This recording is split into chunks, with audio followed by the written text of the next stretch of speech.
Então, hoje está mais próximo do que ontem a vinda de Jesus, né? Estamos aí às portas desse momento tão tremendo. E nessa manhã, eu quero repartir com você algo da parte do Senhor.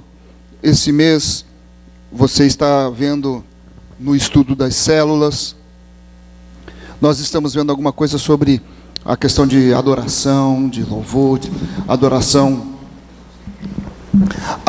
como vida, né? Não somente como alguma coisa específica, momentânea de cânticos, isso também faz parte, mas como vida, uma vida de adoração. E eu gostaria de ver alguma coisa com você sobre a pura adoração. Talvez eu não consiga falar o que Deus tem trazido hoje, tudo, mas alguma coisa eu quero deixar que o Senhor tem, de uma forma muito, muito forte mesmo, colocado no meu coração nesses últimos dias. Então, uma coisa interessante que uma igreja, você é a igreja do Senhor, amém? Né? Uma igreja posicionada em vida, posicionada profeticamente, caminhando, andando dentro do projeto, da voz do Senhor, profeticamente sendo vida e frutificando em todo e qualquer lugar, aproveitando todas as oportunidades. Essa igreja, ela apresenta uma característica, não só uma, né? Apresenta muitas características, mas uma característica que nós encontramos, olhando igrejas assim, que assim se posicionam, vidas que assim se posicionam, é que é uma igreja adoradora, em todo o tempo todo. E eu gostaria de ver com você, então, um texto da palavra de Deus, no livro de Salmos, no capítulo 29, Salmos, capítulo 29, era para ler o capítulo inteiro, mas eu não vou ler o capítulo inteiro, tá? A mensagem, o que Deus tem trazido, está dentro do capítulo inteiro do Salmo 29. Mas eu vou ler só os 3 primeiros versículos, nós vamos parar aí e ver algumas coisas importantes da parte do Senhor para as nossas vidas. Então, diz a palavra de Deus, a partir do verso 1: tributai ao Senhor, filhos de Deus, tributai ao Senhor glória e força, tributai ao Senhor a glória devida ao seu nome, adorai o Senhor na beleza da santidade. Ouve-se a voz do Senhor sobre as águas, troveja o Deus da glória. O Senhor está sobre as muitas águas. Até aqui. Senhor, nós queremos ouvir da tua parte, Pai. E dessa forma, Senhor, nós nos reunimos nessa manhã por causa da tua presença, a cantar, adorar, louvar, nos alegrar, Senhor, com a tua presença, Pai. E dessa mesma forma nós nos colocamos agora, com os nossos corações colocados, derramados em Ti, com as nossas mentes, Senhor, voltadas a Ti, Pai. Senhor, para que Tu venhas com a Tua palavra, edificando, tocando, curando, movendo sobre as nossas vidas, Pai. Nós oramos nos colocando desta maneira, em nome de Jesus. Amém e amém. Queridos, esse texto é lindo e eu quero ler mais uma vez.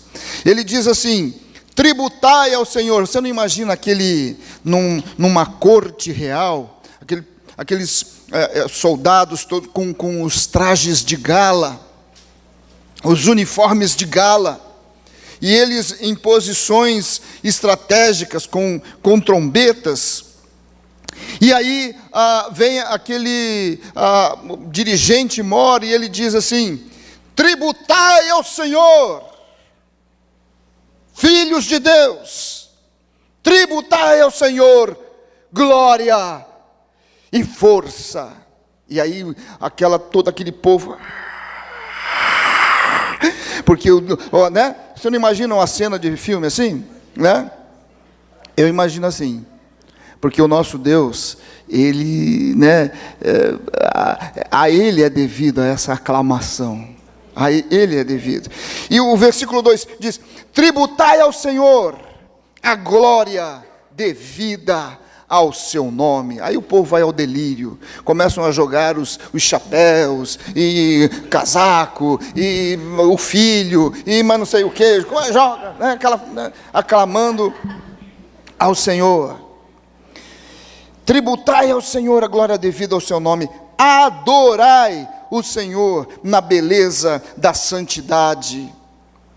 Ouve-se a voz do Senhor sobre as águas, troveja o Deus da glória, o Senhor está sobre as muitas águas.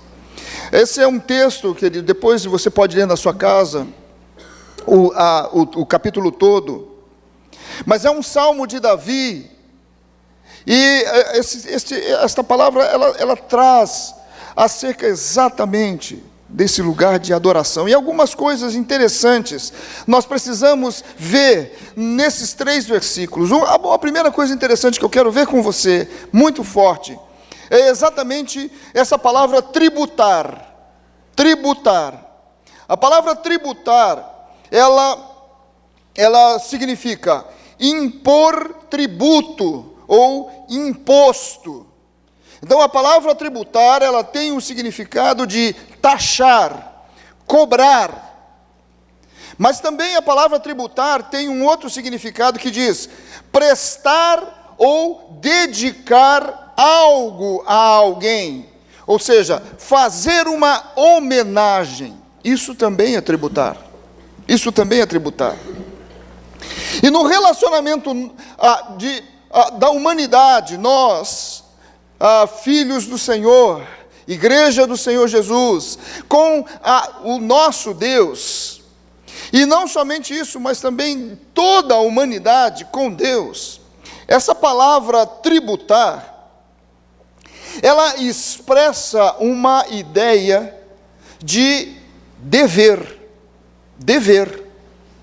É dever no seguinte sentido, e aí eu quero que você me entenda. Não é que Deus colocou um imposto que você tem que pagar com adoração. Não, mas Ele é o único digno de adoração. Então, isso para toda a humanidade, isso é como um dever. E adoração é só a Ele. É só a Ele. Agora, nós, como igreja, como filhos de Deus, como humanidade, nós temos o dever de dedicar a Deus a pura adoração. A pura adoração. Porque Ele é digno da pura adoração. Adoração.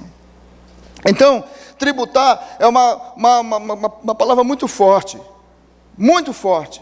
E eu estava vendo no Antigo Testamento, você vai encontrar 8 citações sobre tributar. 8 textos diferentes. Em todos os 8 textos, o tributar é adoração, honra, glória, louvor a Deus. Porque só Ele é devido. Só Ele é devido. Então, tem a 1 Crônicas, capítulo 16, né? Tributai ao Senhor a família dos povos, tributai ao Senhor a glória e força, tributai ao Senhor a glória devida ao seu nome. O Salmo 68, 34, tributai glória a Deus. A sua majestade está sobre Israel, a sua igreja, a sua fortaleza e nos espaços siderais. Já se consideravam os espaços siderais naquela época, né? E até aí tem que tributar ao Senhor mesmo. Então, vários textos, tributar está relacionado com adorar ao Senhor, adorar ao Senhor. Agora, um outro termo interessante aqui, né, diz, tributai ao Senhor, filhos de Deus, nós, né, tributai ao Senhor glória e força, tributai ao Senhor a glória devida ao seu nome, adorai ao Senhor na beleza da santidade. E o Espírito de Deus me levou a ver essa questão da beleza da santidade. Adorar o Senhor na beleza da santidade. E eu tenho uma concordância bastante interessante, um livro muito interessante, onde ele trouxe a definição dessa palavra beleza, observando o original grego e hebraico. Então, a palavra beleza significa adorno e glória.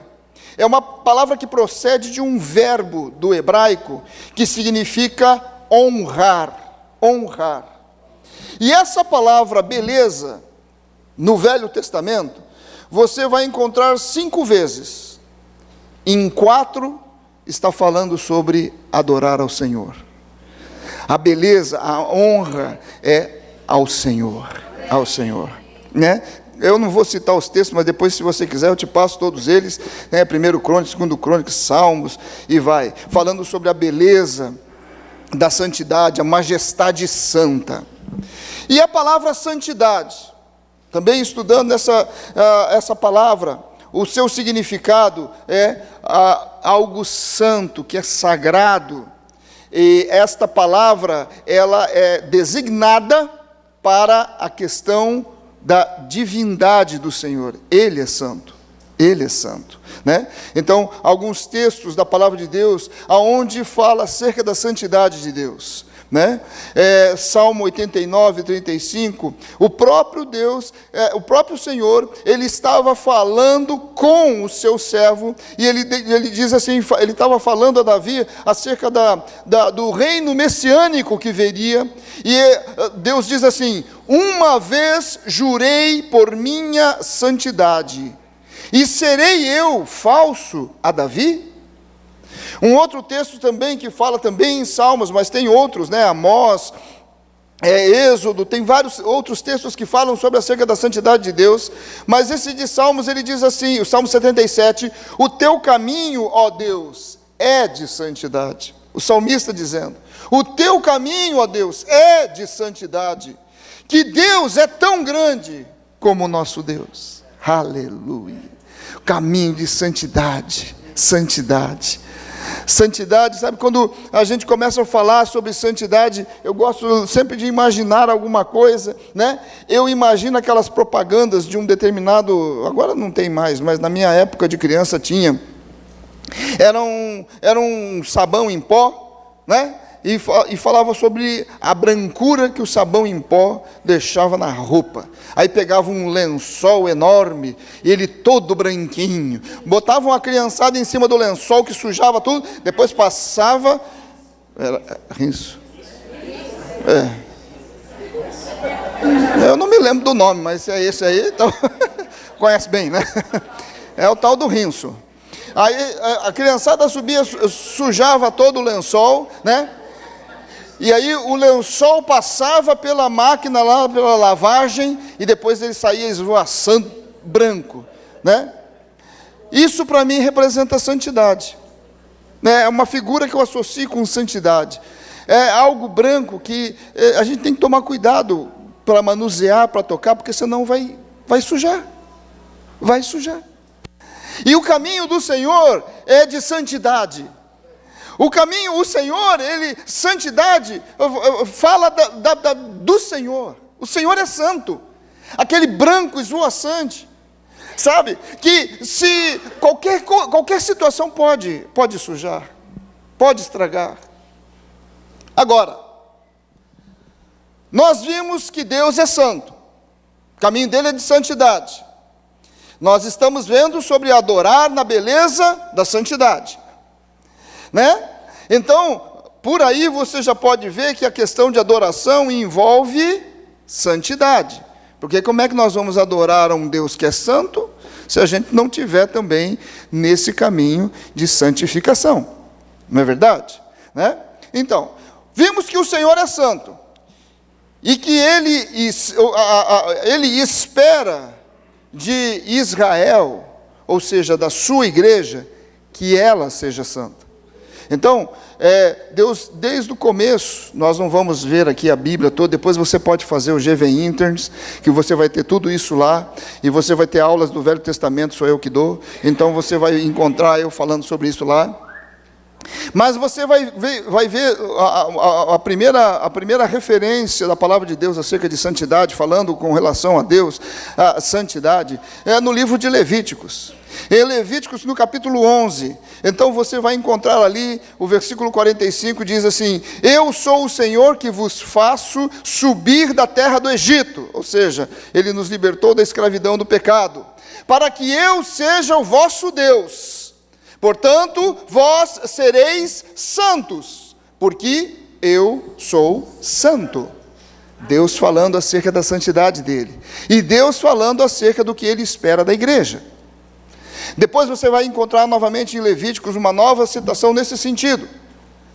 Mas o que nós podemos concluir? Nós podemos concluir que a palavra santidade descreve a essência de Deus, mas descreve a essência da igreja do Senhor. Estou certo ou estou errado? Você está conseguindo acompanhar a linha de raciocínio? Santidade descreve a questão da essência da igreja do Senhor Jesus. Então, em 1 Pedro, se você quiser anotar, 1 Pedro capítulo 1, versículo 15, a palavra de Deus diz assim: pelo contrário, segundo é santo aquele que vos chamou. Quem nos chamou? O Senhor. Segundo é santo aquele que vos chamou, tornai-vos santos também vós mesmos em todo o vosso procedimento. Uau! Isso é uma pancada, né? Na verdade, falando acerca do nosso viver, o nosso procedimento. Como é que você está procedendo no seu casamento? Como é que você está procedendo com os seus filhos? Como é que você está procedendo nas suas finanças? Como é que você está procedendo nos seus negócios? Como é que você está procedendo no trânsito? Ah, é difícil, hein, gente? É difícil. Eu vou ser sincero com vocês, gente. Nem tenho contado isso para minha esposa. Mas eu saio em profunda oração quando eu vou ter que pegar o carro para dirigir, porque é difícil. Não é por causa dos outros, não, é por causa de mim mesmo. Eu sou ruim que é um trem, rapaz. Eu já fico irritado, começo a reclamar e tal. E você já percebeu que azeda o dia? Né?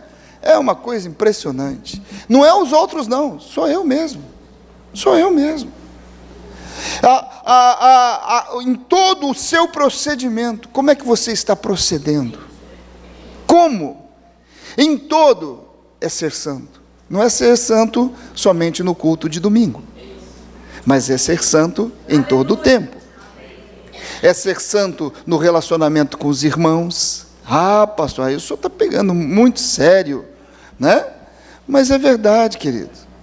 É sermos santos ali, né? E ainda no Novo Testamento você vai encontrar também, no livro de Hebreus, no capítulo 12, falando acerca de santificação, Hebreus 12, 14 diz assim: segui a paz com todos e a santificação, sem a qual ninguém verá o Senhor. Dá para entender por que o autor aqui chama a atenção que sem santificação ninguém verá o Senhor? Porque nós vamos adorar o Senhor na beleza da santidade. E se não for santo, não tem como. Não tem como. Amados, nós poderíamos parar por aqui e fazer uma análise da pura adoração que tem saído da nossa vida. Não poderíamos? Não seria suficiente para você pegar agora, quem sabe, um rolo extenso de papiro e começar a relacionar uma série de coisas que você tem que corrigir nos seus procedimentos, que você e eu, cada um de nós, temos que corrigir no nosso andar e no nosso viver, porque o nosso Deus é digno de uma adoração pura, pura, pura. O nosso Deus, e você consegue entender que a adoração não significa somente o tempo que passamos juntos cantando, ou o tempo que nós ouvimos uma música de louvor no rádio, ou lá em casa, ou que nós cantamos em casa assobiando um cântico. Não, a adoração não está só limitada a esse aspecto, mas a adoração ela vai muito mais além, porque o nosso Deus é santo e Ele espera a santidade da igreja. Então, o Salmo 22, um salmo muito conhecido, né, diz que contudo tu és santo, entronizado entre os louvores de Israel, da igreja, Salmo 22, né? Ou seja, o trono do nosso Deus está colocado em santidade, em louvores, em adoração. Agora, ok, vimos o versículo 1, tributar ao Senhor, adorar na beleza da santidade, Ele é santo. A adoração está relacionada com um viver, com procedimentos. Agora o versículo 2, aliás, o versículo 3, desculpa, versículo 1 e 2 já vimos. O versículo 3, que aqui eu quero que você preste atenção, porque tem alguma coisa especial da parte de Deus para nós. Ouve-se a voz do Senhor sobre as águas. Por que ouve-se a voz do Senhor sobre as águas? Será que Deus só fala no meio das águas? Será que é só quem mora na praia que pode ouvir a Deus? Ou então quem fica atolado no rio Amazonas? De repente, né? Por que sobre as águas? E eu quero conversar com você um pouquinho sobre isso. Queridos, não precisa abrir, eu tenho os textos aqui, mas eu gostaria que você anotasse e que depois você conferisse. Gênesis capítulo 1, o verso 2, a palavra de Deus diz assim: a terra, porém, estava sem forma e vazia. Havia trevas sobre a face do abismo. E o Espírito de Deus pairava sobre as águas. Opa! Águas e águas. Olha só que coisa interessante. Havia um retrato do caos, que é a terra sem forma, vazia. Havia trevas na face do abismo.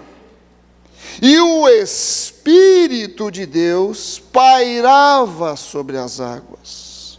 E eu quero ver o que a palavra de Deus diz acerca do Espírito de Deus. O Espírito de Deus. No livro de João, no capítulo 6, no versículo 60, queridos, tudo isso que eu estou te passando aqui, são alguns textos mais importantes, queridos, porque tem muitos textos. Deus veio falando, depois eu posso te mostrar os meus rascunhos, deu folhas e folhas, escrevendo o que Deus estava falando. Mas aqui, eu quero trazer para você, e eu não quero que você pense, o pastor pegou um texto isolado, não. Depois, se você quiser sentar, nós podemos conversar sobre isso aqui. Mas João capítulo 6, o versículo 63, a palavra de Deus diz, o Senhor Jesus, Ele falando, Ele diz assim: o Espírito é o que vivifica, a carne para nada aproveita. As palavras que eu, Jesus falando, vos tenho dito, são Espírito e são vida. O Espírito vivifica. Depois, se você vai para 2 Coríntios capítulo 3, o verso 6, falando acerca de Deus com relação a nós, como filhos do Senhor, Ele diz assim: o qual quem? Deus nos habilitou para sermos ministros de uma nova aliança, não da letra, mas do Espírito, porque a letra mata, mas o Espírito vivifica. Esse Espírito é o Espírito de Deus. E a letra aqui quer dizer a questão da interpretação legalista dos ensinamentos, das leis. Então, nós vimos que o Espírito de Deus, Ele vivifica. Em outras palavras, o que é vivifica? Traz vida. Então o Espírito de Deus traz vida. É isso. O Espírito de Deus tem trazido vida a você? Tem trazido vida aos seus negócios? Tem trazido vida ao seu casamento? O Espírito de Deus, querido. O Espírito de Deus tem trazido vida ao seu íntimo. O Espírito de Deus traz vida. Agora vamos ver o que diz a palavra de Deus sobre água, porque o Espírito de Deus pairava sobre as águas. Opa, vamos ver o que diz sobre as águas. Gente, tem muitos textos, depois você pode fazer a pesquisa completa e você vai ver muitas águas. Mas eu quero chamar a atenção a um texto da palavra de Deus que faz menção de Cristo Jesus, que é o texto de Efésios capítulo 5, versículo 26, quando Jesus está dizendo acerca das nossas vidas, o que Ele fez conosco. Então diz a palavra de Deus, para que a santificasse, falando da noiva, falando da igreja, para que a santificasse, tendo-a purificado por meio da lavagem de água, pela palavra. Opa! Água pela palavra. Jesus fez isso. Jesus fez conosco. Agora, olha só, queridos, que coisa interessante. A porcentagem de água num corpo humano é muito interessante. E você vai entender o porquê que eu vou falar isso. A porcentagem de água no corpo humano varia entre 50% a 75%, de acordo com a idade e sexo. Tá? Então, por exemplo, um recém-nascido, ele tem 75% do seu corpo, né, em constituição, é água. É água. Né? Um idoso, ele tem 50%, entre 50% e 65%. Um adulto de idade média, né, também tem entre 50% e 65%. Agora, olha só que coisa interessante. Tudo isso aqui, queridos, foi pesquisado com buscas científicas, tá certo? Não sou eu que estou falando, não inventei esses termos, eu só os trouxe da pesquisa feita. Mas um obeso, seja ele masculino ou feminino, ele tem menos porcentagem de água do que um magro. Se você colocar dentro de um aspecto comparativo, um obeso tem menos. Tem menos. Ok. Por que eu coloquei isso? Nós vemos o texto de Efésios falando que Jesus, ele fez uma lavagem em nós, tem feito uma lavagem pela palavra. Lavagem de água. A água, vamos entender, a palavra de Deus. A palavra de Deus. Um novo convertido, ou um recém-nascido convertido, precisa de 75% de palavra de Deus, sim. Muita palavra de Deus, no seu viver, na sua vida. Um idoso, fica entre 50% e 65% da sua constituição é a palavra de Deus. Sim, sabe por quê? Porque na velhice ainda darão frutos, e conforme diz a palavra de Deus, aquele que teme ao Senhor, tudo que fará será bem sucedido. Agora, e o obeso? O obeso, querido, nós podemos colocar aqui aqueles relacionados à carnalidade. Nós podemos colocar aqueles que são religiosos, né? Não tem nada da palavra. Tem muito pouco da palavra. Mas olha só o que Deus diz acerca da palavra e das águas. O Salmo 104, o verso 3.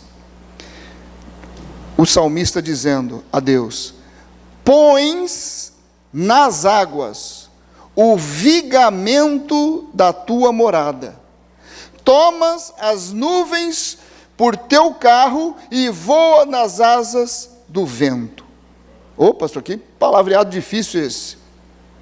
Vigamento, queridos, é o conjunto de vigas. Está vendo essa travessa aqui, ó? Isso aqui é uma viga, tá? Ali atrás tem outro, ali tem outro. Então isso aqui foi feito um vigamento, tá? Um vigamento. Então, o que o salmista está dizendo, o que a palavra de Deus está dizendo, é que Deus põe o seu vigamento, o vigamento da sua morada, nas águas. Uau! Que legal, hein? Uma viga, querido, ela pegando aí a parte de construção, né?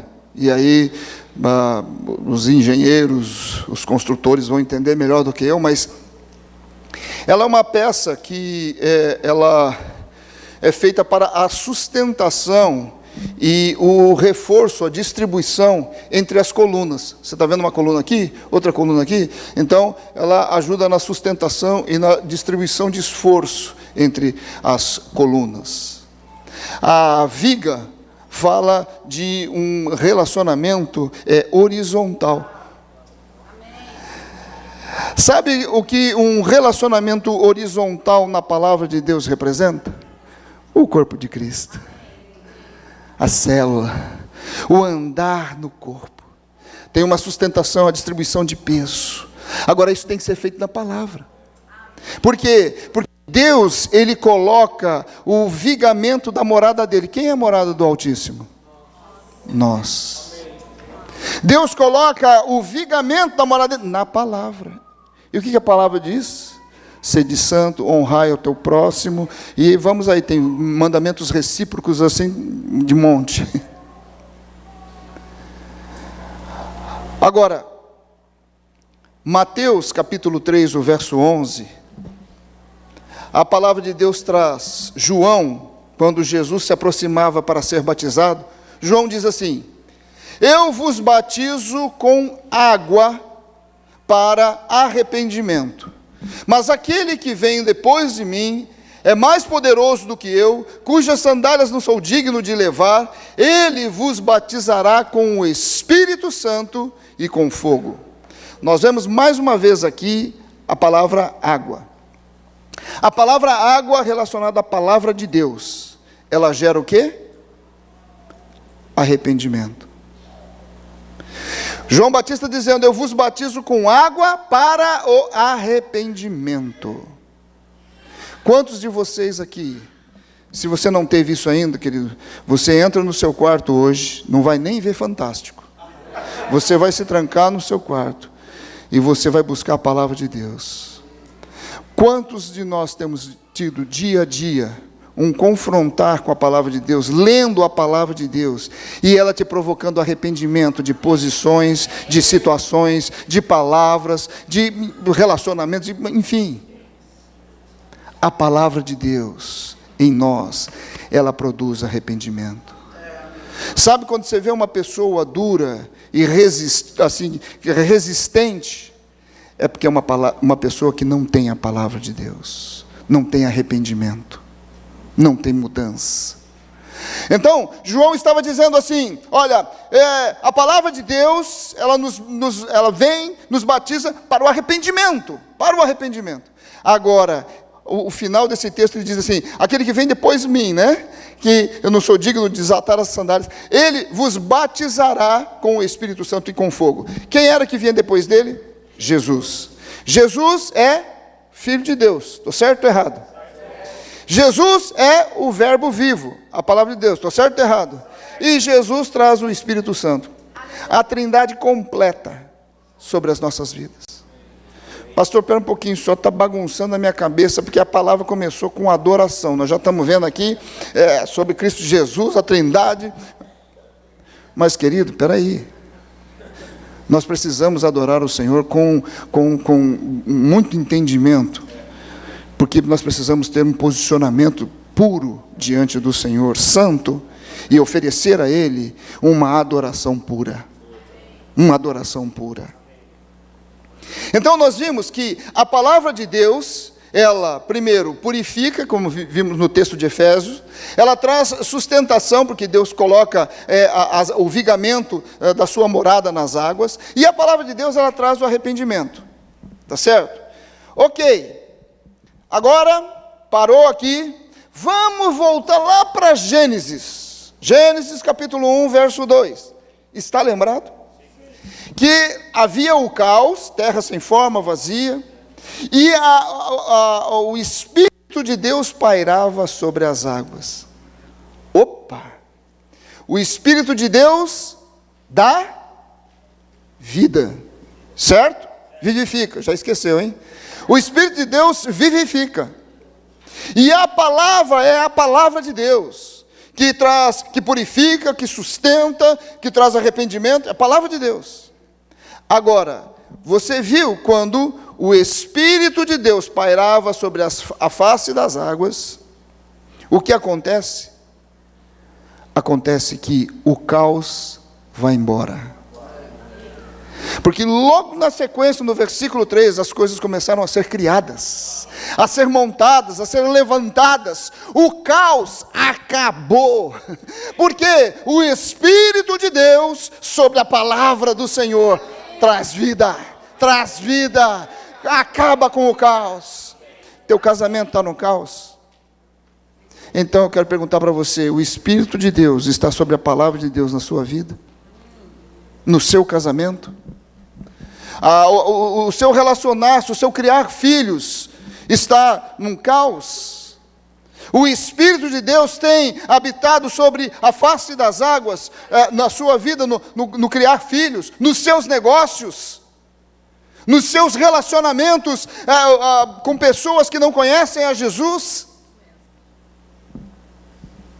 O Espírito Santo, sobre a palavra, traz vida ao caos. E eu quero mostrar um texto que junta, que é um exemplo, né, do Espírito de Deus com a palavra e trazendo um fruto. Olha só, Isaías capítulo 55. Eu vou ler aqui o verso 10 e o verso 11. É a atuação dos dois, da palavra e do Espírito. Olha só. Porque assim como descem a chuva e a neve dos céus, e para lá não retornam, sem que primeiro reguem a terra, e a fecundem, e a façam brotar, para dar semente ao semeador, e pão ao que come, assim será a palavra que sair da minha boca. Não voltará para mim vazia, mas fará o que me apraz, e prosperará naquilo para que a designei. Uau!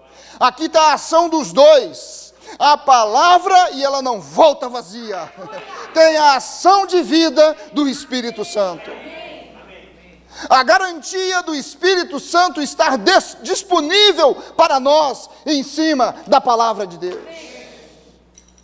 E eu quero contar um testemunho, queridos, que eu ouvi, até na hora que eu ouvi, eu estava preparando a palavra, eu pedi um minutinho para poder anotar. Mas eu ouvi do Tiago, o Tiago estava contando, ele estava falando, Tiago, se eu errar qualquer coisa, você me corrige aí, porque eu botei aqui mais ou menos. Mas ele, no ensino fundamental, eu lembro dele, né, o fogo de Deus, evangelizando os seus colegas, falando aos seus colegas. Eu me lembro até dele, uma vez conversando comigo, que o desejo dele que era a classe se convertesse, né? E eu não sei não, eu creio que isso aí está acontecendo, né? Não no nosso tempo, mas no tempo de Deus. Então ele evangelizou. Ele falou com uma menina, e eu não sei quantos conhecem, já viram aqui, mas existe um esquema que fala acerca da vida de Jesus por cores, né? Tem alguns livrinhos, isso é feito muito com crianças, né? E tem pulseiras, né? Então tem o preto, o preto significando trevas, o vermelho, o branco significando puro, o vermelho o sangue, o branco a pureza e tal, né? E ele então ministrou de Jesus para ela com essa pulseira e deu essa pulseira para ela, para essa menina, né? E foi essa semana, filho, que ela te ligou? Essa semana passada, essa menina ligou para o Tiago, e testemunhando para o Tiago que ela tem um sobrinho, uma criança, muito atormentada no seu sono, e tendo pesadelos, com questões de monstros, de morte, de demônios e coisas do tipo assim. E essa menina chegou então para esse sobrinho e falou assim, olha, ele estava muito agoniado, né, por causa dessa situação toda, e ela falou assim, olha, eu vou te dar um amuleto, e você vai pegar esse amuleto, e toda vez que a coisa estiver meio assim, você vai orar. E ela deu aquela pulseira para o menino, e, né, com aqueles significados todos. E esse menino começou a orar, e ela estava ligando para o Tiago para dizer que o menino está completamente livre.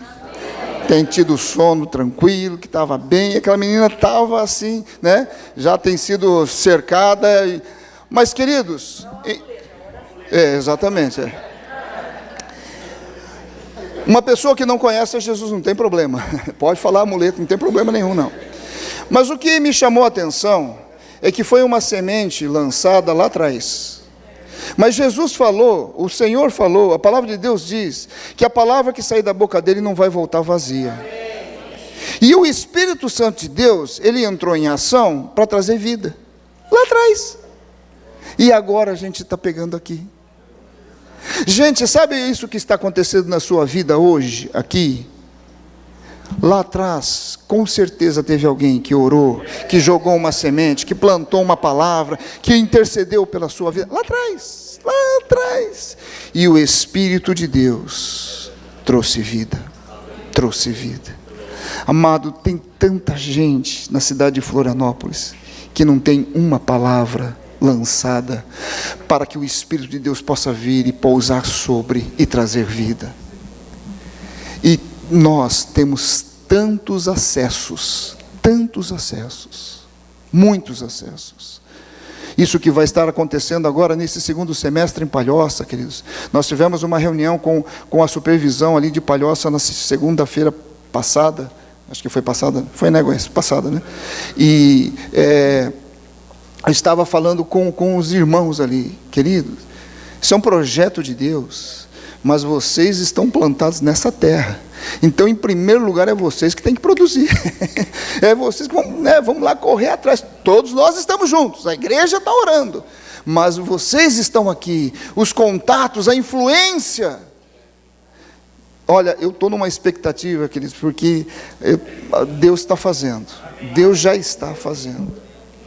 Agora, queridos, vimos sobre o Espírito Santo pairando sobre a palavra. Deixa eu ver a hora, só que se eu posso só terminar. Posso. Vou terminar agora com isso, então. Vamos voltar para a adoração. Nós começamos na adoração, nós temos que terminar com a adoração. Não é verdade? Né? Tributai ao Senhor, na beleza da santidade, adorai ao Senhor. E eu quero ler um texto muito conhecido da palavra de Deus, que é João capítulo 4, o versículo 23. João 4, 23, a palavra de Deus diz: mas vem a hora, e já chegou, aleluia que já chegou, em que os verdadeiros adoradores adorarão o Pai em espírito e em verdade. O escritor queria colocar água, mas ele falou, não, o pessoal não vai entender, né? Voltou a verdade. Porque esses são o que o Pai procura para seus adoradores. Adorarão o Pai em espírito, ou seja, com a vida do Espírito de Deus. Por isso que Efésios, a palavra de Deus nos chama atenção para nós nos enchermos do Espírito Santo, não nos embriagarmos com vinho, mas enchermos do Espírito Santo, porque os adoradores adorarão o Pai em espírito, com a vida do Espírito, com o Espírito sendo vivo, pairando sobre a palavra de Deus em nossas vidas.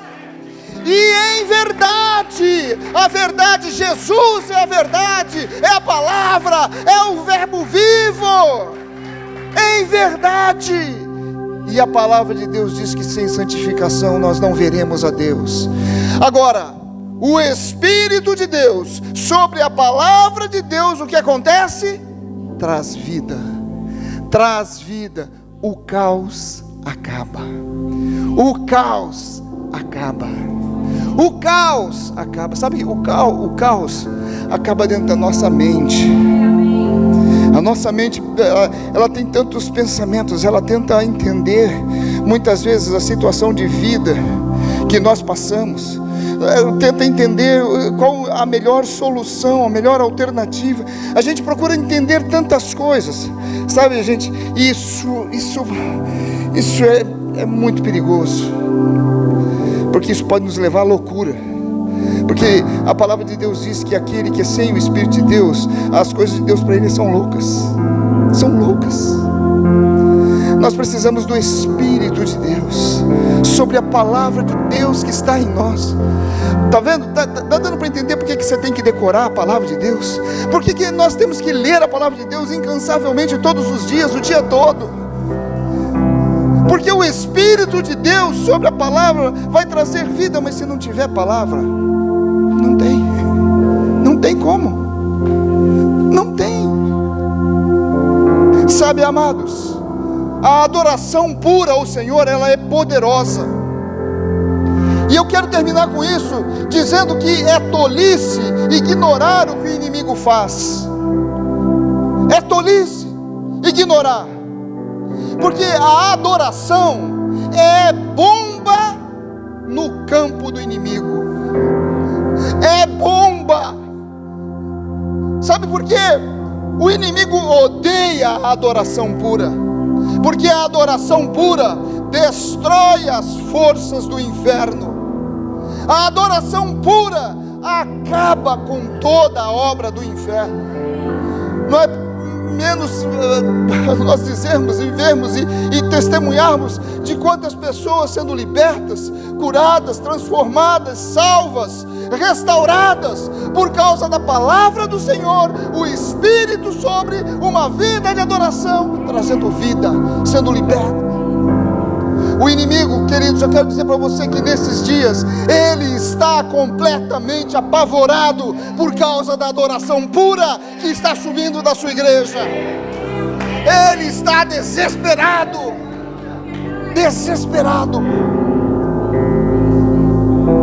E ele faz que qualquer coisa que não seja Jesus venha a ser o foco da tua adoração. Porque ele vai alterar o foco da adoração, ele dilui a pureza da adoração.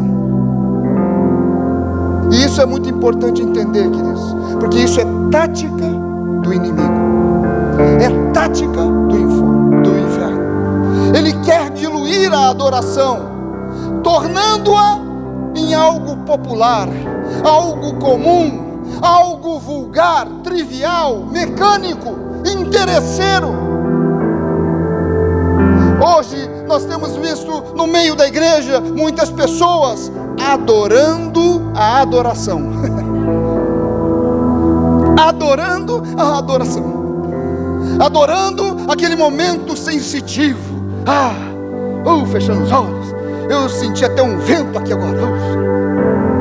Adorando o dirigente, adorando a banda, adorando a música, adorando o local. Tem luzes, é escuro, é claro, é preto, é branco. Adorando o êxtase.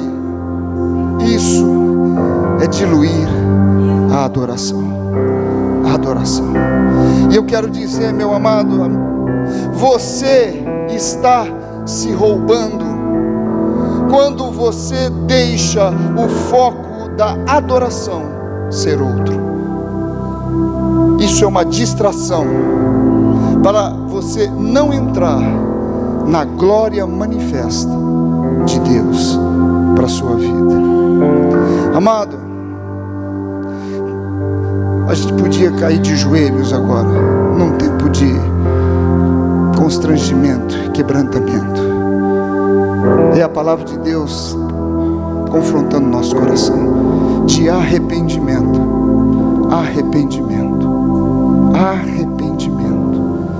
Porque o nosso Deus, Ele é digno da pura adoração.